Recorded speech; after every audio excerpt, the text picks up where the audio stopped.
Hello students. Last time पे हमने geometrical isomerism पढ़ा था। हम कोऑर्डिनेशन कंपाउंड्स में आज ऑप्टिकल आइसोमेरिज्म पढ़ेंगे। जटिल यौगिकों में प्रकाशीय समावयवता। वे जटिल यौगिक जो समतल ध्रुवित प्रकाश के तल को एक निश्चित कोण से दाईं या बाईं ओर घूर्णित कर देते हैं, ऑप्टिकली एक्टिव कहलाते हैं तथा इस प्रॉपर्टी को ऑप्टिकल एक्टिविटी कहते हैं। ऑप्टिकली एक्टिव कॉम्प्लेक्स कंपाउंड दो रूप में पाए जाते हैं। पहला, जो समतल ध्रुवित प्रकाश को क्लॉकवाइज डायरेक्शन में घूर्णित करते हैं, डेक्स्ट्रोरोटेटरी या डी फॉर्म कहलाता है। दूसरा, जो समतल ध्रुवित प्रकाश को बाईं ओर एंटी क्लॉकवाइज डायरेक्शन में घूर्णित करते हैं, लेवोरोटेटरी कहलाता है। इन दोनों को डी और एल रूप से रिप्रेजेंट करते हैं। इनके भौतिक तथा रासायनिक गुण समान होते हैं, किंतु ये प्लेन ऑफ पोलराइज लाइट को डिफरेंट डायरेक्शंस में रोटेट करते हैं, जिसकी वजह से एक दूसरे के दर्पण प्रतिबिंब होते हैं, मिरर इमेज होते हैं, एक दूसरे पर सुपर इम्पोज नहीं किए जा सकते। इनकी प्रकाशीय गुण भिन्न भिन्न होते हैं। इन्हें प्रतिबिंब रूपी समावयवी मिरर इमेज आइसोमर्स भी कहा जाता है। इस प्रकार किसी कॉम्प्लेक्स के लिए ऑप्टिकल आइसोमेरिज्म दर्शाने के लिए क्या होना चाहिए, क्या आवश्यक बिंदु है? पहला तो जटिल अणु असममित हो, अर्थात उसमें एलिमेंट ऑफ सिमेट्री एब्सेंट होना चाहिए। दूसरा, कॉम्प्लेक्स कंपाउंड के मिरर इमेज एक दूसरे पर सुपर इम्पोज नहीं हो, एक दूसरे पर अध्यारोपित नहीं होती है, तो वो ऑप्टिकल आइसोमेरिज्म दर्शाते हैं। किसी जटिल यौगिक के लिए प्रकाशीय समावयवता दर्शाने के लिए आवश्यक है कि कॉम्प्लेक्स कंपाउंड एसिमेट्रिक हो, इसमें सिमेट्रिक प्लेन ऑफ सिमेट्री अनुपस्थित हो। दूसरा, कंपाउंड एक दूसरे की मिरर इमेज हो और non super imposable mirror image हो। अ, इस तरह के जो कंपाउंड्स होते हैं वे ऑप्टिकल आइसोमेरिज्म दर्शाते हैं। अतः ऑप्टिकल आइसोमेरिज्म ऑक्टाहेड्रल कॉम्प्लेक्स के लिए महत्वपूर्ण होती है। इसको निम्न प्रकार से व्यक्त किया जा सकता है।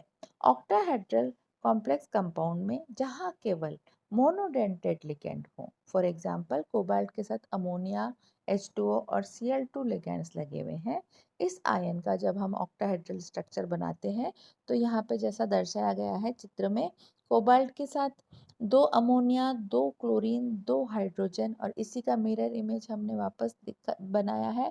तो ये एक डी फॉर्म और एक एल फॉर्म आइसोमर है।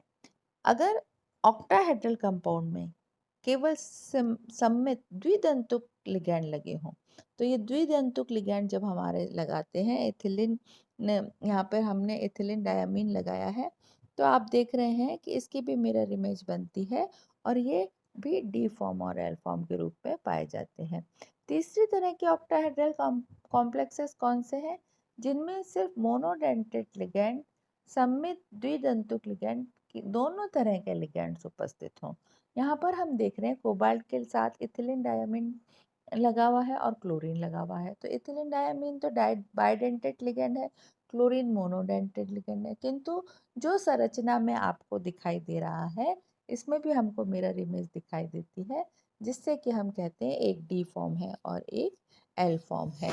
यहाँ पर एक और ट्रांस स्ट्रक्चर भी इसका बनता है, जिसमें कि जो ऑप्टिकली इनएक्टिव होता है, क्योंकि इसमें प्लेन ऑफ सिमेट्री पाया जाता है। यहाँ जो मैं तीसरा स्ट्रक्चर दिया है वो इसका विपक्ष रूप है और वो ऑप्टिकली इनएक्टिव है।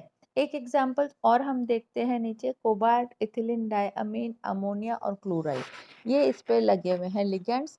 तो यहाँ पे इथिलीन डायमीन दो बाइडेंटेड लिगेंड है जो कि मिरर इमेज में सामने दिख रहा है, और अमोनिया और क्लोरीन भी अपोजिट साइड में दिख रहे हैं। तो ये डी फॉर्म और एल फॉर्म एक दूसरे के मिरर इमेज का एग्जाम्पल है। ऑक्टाहेड्रल कॉम्प्लेक्स में यदि पॉलीडेंटेड लिगैंड लगा हुआ हो, जैसे ethylene diamine tetra acetic acid, इसका फॉर्मूला ये दिया हुआ है, ethylene diamine tetra acetic acid, ये पॉलीडेंटेड लिगैंड है। कोबाल्ट के साथ ethylene diamine tetra acetic acid किस तरह से जुड़ा हुआ है, ये आप नीचे की संरचना में देख सकते हैं। कोबाल्ट के साथ ethylene diamine tetra acetic acid के कितने मॉलिक्यूल जुड़े हुए हैं, और ये एक दूसरे के मिरर इमेज भी बना रहे हैं और ये एक दूसरे के लिए से ऑप्टिकली एक्टिव हैं। अतः ऑक्टाहेड्रल कंपाउंड जिसमें पॉलीडेंटेट लिगैंड उपस्थित होते हैं वो इस तरह से कोबाल्ट के साथ इथिलीन डायमीन टेट्राएसिटिक एसिड के एग्जाम्पल को देखकर हम बताते हैं कि ये डेक्स्ट्रोरोटेटरी और लिवोरोटेटरी फॉर्म में अपनी संरचना बताते हैं। तो इस प्रकार हमने देखा कि ऑप्टिकली एक्टिव जो जटिल यौगिकों में प्रकाशीय समावयवता, यहाँ ऑक्टाहेड्रल संरचना में हमने प्रकाशीय समावयवता देखी, चाहे लिगैंड मोनोडेंटेड हो, चाहे बाइडेंटेट हो, चाहे बाइडेंटेट और मोनोडेंटेट दोनों हो, चाहे पॉलीडेंटेट लिगैंड हो, ये प्रकाशीय सम ऑप्टिकल आइसोमेरिज्म को दर्शाते हैं। आगे ये आज का टॉपिक यहीं ख़त्म करती हूँ। नेक्स्ट आपको नेक्स्ट क्लास में बताएंगे।